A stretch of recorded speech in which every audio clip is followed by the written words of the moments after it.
three major tribes. First are called Batak tribes from north of Puerto Princesa City. Second are Tagbanwa tribes from central to north of Palawan. And lastly, then, the Palauan tribes. They are the original inhabitants of the southern part of Palawan. And they are the possible descendants of the Tabunman or caveman that lived here for thousands of years. And this place became their temporary home. That's why they are here since 1976. So different families of them have been coming and visit here to sell their products. And they stay for a couple of months, weeks. Some of them isang gabi lang. Then after that, they go back in the mountains at least 200 kilometers. So what we have here is a livelihood project or program kasi napansin namin their tribes cultures are slowly disappearing or nawawala na because of the life modernization. But at least here, we are able to encourage them para i-continue, i-practice, and i-share yung kanilang mga rich cultures and traditions. Sige man, pabili na bagitin nyo. Okay, so, lapit lang. So, to everyone, pakihawakan po din, pakipasa na sa katabi at sa likod. So, that thing that he gave you is what they call bagtik. This bagtik is one of the most important traditional product ng Palauan tribes. Ito po ay hindi bato, it's a sap or dagta, resin from almasiga tree. Yung almasiga naman tumutubo lang sa mga higher elevation areas or bundok. At first, this resin is a sticky liquid. Then after ng isang buwan, ganito na siya katigas, then dadalhin nila sa syudad para ibenta. Kasi nga, this resin, it's the main ingredient sa paggawa ng ating mga nail polish, yung cutex, varnish, fiberglass, pintura, and other related products. So next naman, ito yung kanilang native backpack or tinatawag na bakid. Thank you, ma'am. So itong bakid na to, yung pinaglalagyan nila ng bagtik, ito yung small version pag puno na. So tinatalian nila yung likod para hindi malaglag yung mga products. Ayun, so he said if it is mabugat in their dialect or mabigat, walang problema kasi meron silang head strap to carry more weight. Sana mabibit mo man? Okay, so kaya niya magbuhat ng 50 kilos ng bagtik. So imagine kung gano'ng kabigat yun. Yun nasa dingding po. Yun yung real bakid na may bagtik na binubuhat nilang akyat baba ng bundok. At ang Palauan tribes, mga music lovers din, that's why we have their musical instruments. So first one, meron tayong tinatawag nilang gimbal. So it's a hollow wood na inukit nila at yung nasa ibabaw, ito nasa ibabaw is tinatawag yung balat po ng baka. Yes, so it's skin from other animals as well. So next naman, meron tayo ditong tinatawag nilang agong at sanang. In the mountains, when they hear the echoes of the agong, they believe na nakikipag-communicate sila sa spirits ng kanilang mga ancestors. So now they will play these three instruments. Pakinggan natin yung kanilang set na tinatawag nilang basal. Basal!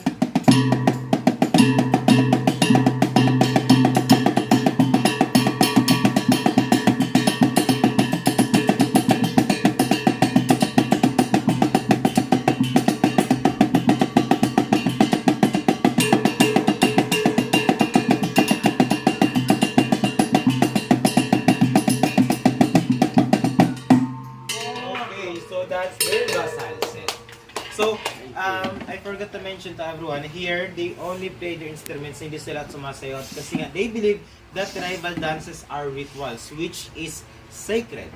So, they only dance when they have ritual events or occasions. Ayan, so ito naman, he said it's called Kudjapi. This is their two-string guitar. Dahil bago dumating sa Pilipinas, yung mga modern guitars na ginagamit natin ngayon, or yung six strings, the Palauan tribes already has their own two-string guitar called Kudjapi or Kudlungan. It is considered as one of the first guitar here in the Philippines. So ngayon, they will play this. Let's hear yung major music called Baget, which means bird song. Sige na.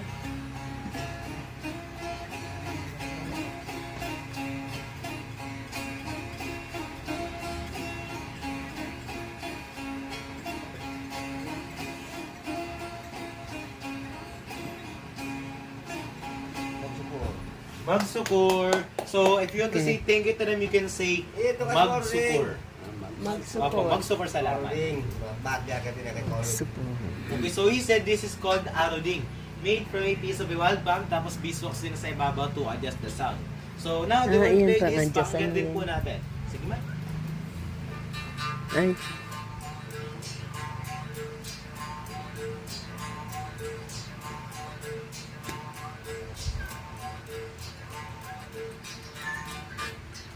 Okay, so that's the araw game. Magsukur. At meron pa silang isang instrument. Man? Baburok, sorry.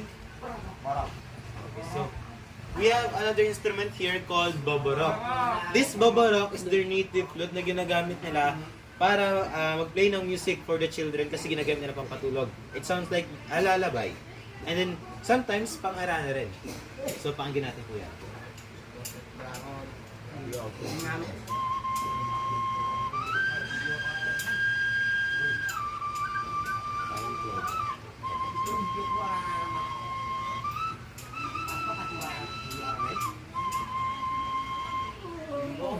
Support. So that's the baborok, yung kanilang native flute.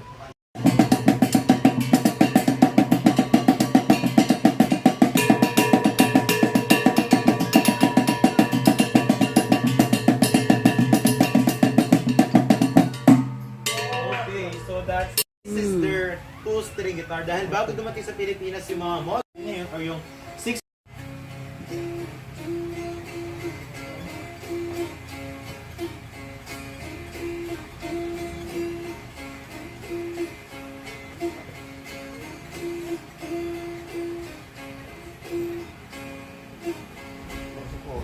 Magsukur. So that's the araw ni Magsukur.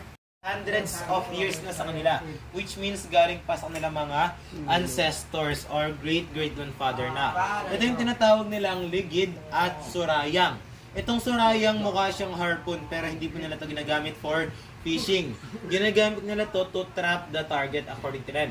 For example, baboy damo, itatapon nila itong surayang na tinatawag. Then, kapag natamaan yung target, itong bakal na to, syempre, it will pierce, and because of the two hooks, sasabit na lang yun. So, kapag nag-try na tumakas yung baboy damo, this metal, sasama sa katawan niya at may hiwalay sa handle. Yung purpose ng handle, it will serve as an anchor para sumabit sa mga puno or sanga, for example, like that, para hindi na makalayo yung target. Then after that, they will follow up with this ligid para patayin na yun. And during the rainy seasons or tag-ulan, they hunt birds and squirrels using blow darts. But before that, they use a technique, a small piece of bamboo to imitate or copy the sounds of birds and squirrels.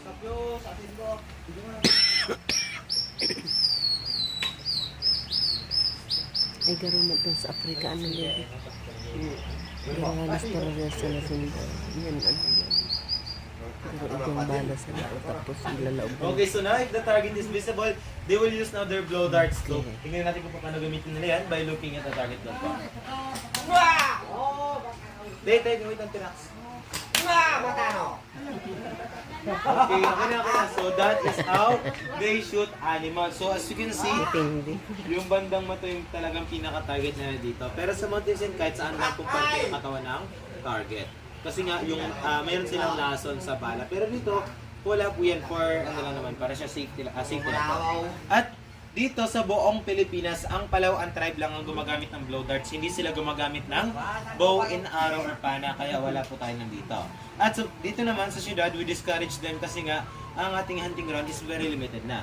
Pero with the help of this livelihood project or this whole program, we are able to help them by giving this donation box every at the end of the day.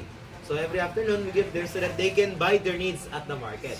And when they hunt wild pigs or monkeys back in the mountains, naglalagay sila ng lason, kagaya na sabi ko, at the tip of their darts.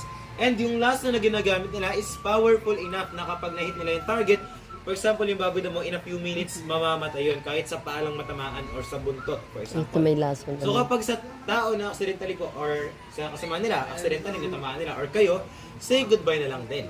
Kasi hanggang ngayon, wala silang gamot para sa lason na yun. So kapag Paano yung laman? Excuse. Yung so, laman. Sa hayop ma'am, pag Oo. ginamit nila yun, hugasin nila yung karne para pagkatapos nila lutuin, safe nila makakain. Pero Yes, kasi nga, yung lason gawa siya sa mga halaman lang, hindi sa chemical, kaya madali siyang matanggal. Okay. So, hindi nila sinare sa amin yun kasi nga, para secret na lang na yun. Sa kanila na rin. Yes po. Yes po? We have 6 families of them here, but after Tomorrow po, one of them will go back in the mountains na. Si Maman Abyo.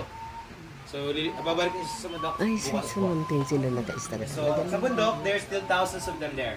So, yes, there's still thousands of them from Rizal, Brooks Point, Quezon, Ang dito lalayo. southern part, Hispaniola, marami dito yan sila. Sige po, man. Uy mo, salamat po. Sige, Bato para- lang. pakita mo muna, Palan.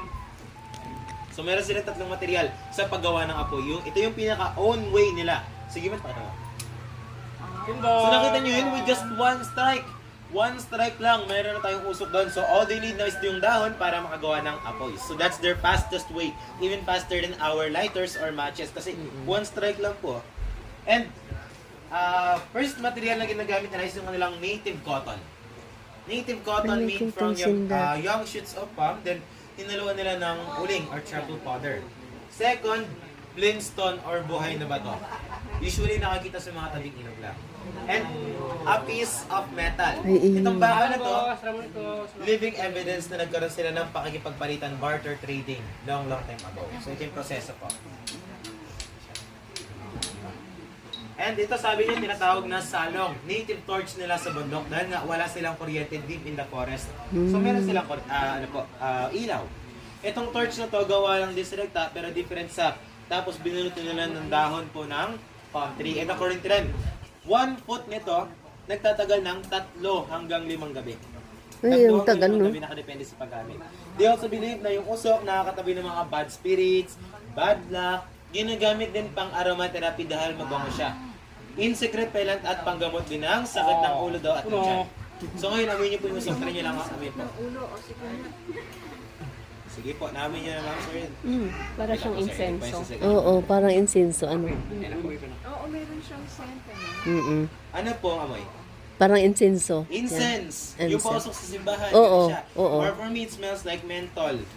So ngayon, inusukan na kayo, wala na yung bad luck. Tingnan niyo po yung katabi niyo baka nawala.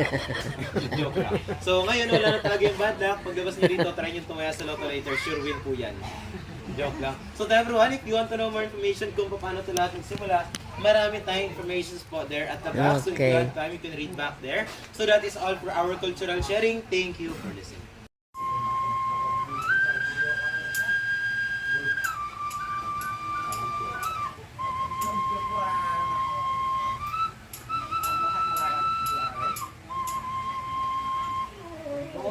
Support! Timbo. So nakita nyo yun with just one strike. One strike lang, meron na tayong usok doon. So all they need now is yung dahon para makagawa ng apoy. So that's their fastest way. Even faster than our lighters or matches. Kasi one strike lang po. And first material na ginagamit nila is yung kanilang native cotton. Native cotton made from young shoots of palm. Then hinaluan nila ng uling or charcoal powder. Second, blimstone or buhay na bato.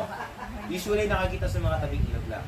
And a piece of metal. Itong baka na to, Salamat po. living evidence na nagkaroon sila ng pakikipagpalitan, barter trading long